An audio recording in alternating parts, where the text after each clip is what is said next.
Morning, my brothers and sisters. Today is going to be about getting your ear pierced to Jesus. This is going to be from Deuteronomy chapter 15. We're in a section where the Lord is practically applying this concept of the Lord has released you. And then how should we act after that? So he's released us from what we deserve. So then how shall I treat the people that specifically owe me money? So because the Lord's release has been proclaimed, that's the motivation to take a financial hit sometimes and release another financially and be generous with other people. So you demonstrate that you get this spiritual concept, what he's done for you, releasing you spiritually, you demonstrate that physically and financially. So he says, open your hand, not just open your hand, is open wide your hand and your heart in the context of releasing others from the debt that they have to you. So the concept is going to be the same today as we consider those who give their future labor for financial consideration. So a person can sell his future labor for money. He can choose to sell himself, indenture himself to you. It's the same concept as it was yesterday, which is when you lend money to a person and he pledges to pay it back. So that is, you've given in money and they promise to pay it back to you with a finite amount of labor. So this is from Deuteronomy chapter 15. I'm going to start in verse 12. If your brother, a Hebrew man or a Hebrew woman, is sold to you or sells himself to you, he shall serve you 6 years. And in the 7th year, you shall let him go free. So the idea is this is temporary and it's voluntary. And when you let him go free from you, you shall not let him go empty-handed. You shall furnish him liberally out of your flock, out of your threshing floor, out of your winepress. And as the Lord has blessed you, you shall give to him. So as you send him out the door, give him wine and grain and sheep. So you shall remember that you were a slave, and involuntarily, by the way, in the land of Egypt, and the Lord your God redeemed you. Therefore, I command you this today. So we find out about this finite working relationship that is not to be abused by the employer. So similarly, remember that the Lord's release has been proclaimed. That's the umbrella we're operating in here. And this financial deal is done before the watchful eye of the Lord. So this doesn't, no shenanigans. This doesn't escape his notice. So give to the indentured servant liberally wine, oil, flock as an obligation, or as his obligation ceases. And remember, you guys were slaves in Egypt, involuntarily slaves in Egypt. And remember, you didn't like it, so do right by these guys as they leave your workforce. So this relationship is supposed to be just and generous and temporary. But if you've treated him well, he can choose to make this temporary relationship permanent. So here's verse 16.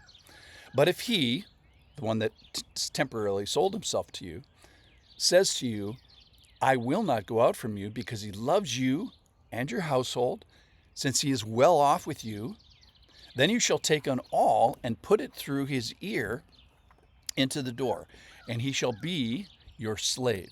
The Hebrew word there is Ibed. Ived is how you say it, servant. He shall be your servant forever. So that can mean a variety, just let me pause for a second. This can be a variety of economic and social relationships. So the Hebrew term, Ived, can mean a whole bunch of different things. So it's very carefully explained here what it means. So he shall be your servant, your bondservant forever. And to your female servant, you shall do the same. It shall not seem hard to you when you let them go free from you, for at half the cost of hiring a worker, he has served you 6 years. So the Lord your God will bless you in all that you do. So he's saying here is after 6 years, it's been a good deal for you. It's been a good deal for him. He wants to stay. So he can say, I don't want to go out from you. I love you and your household. This is the place that I choose to work. It's a benefit to me, and I'm well off. So we've had a multiple year trial run, probably 6 years, and I want it to continue.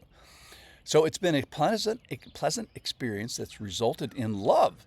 I love it here. I love you and your household and the work and I am well off. I want to work for you permanently. So you can make this person a bondservant. He can make himself. That's really what I'm saying. So this is an ongoing, permanent, voluntarily entered, mutually agreed upon, mutually beneficial employer-employee, master-servant relationship. Now, the Bible was written in a time of slavery, for virtually all recorded times have been eras of slavery, including this one. But this is not that concept. So this is more the concept that he's going to take into the New Testament of bondservant, which is the Greek word for this. So Ephesians 6:6 explains this. So Ephesians 6:6 calls us to this voluntary relationship of the heart, as pictured in this voluntary relationship of the hand of work, and also this earlobe situation that's described in Deuteronomy chapter 15. So if you find yourself as a bondservant relationship on earth with your hands, then Ephesians 6:6 says you should be a spiritual bondservant going forward. So be a bondservant to Christ. Attach your heart, your ear, and attitude to the actions of Christ. Do your actions as a person here on the earth as to the Lord. And then there's more. 1 Corinthians 7:22 says, if you are a free person when you are called by Christ, become a spiritual bondservant of Christ.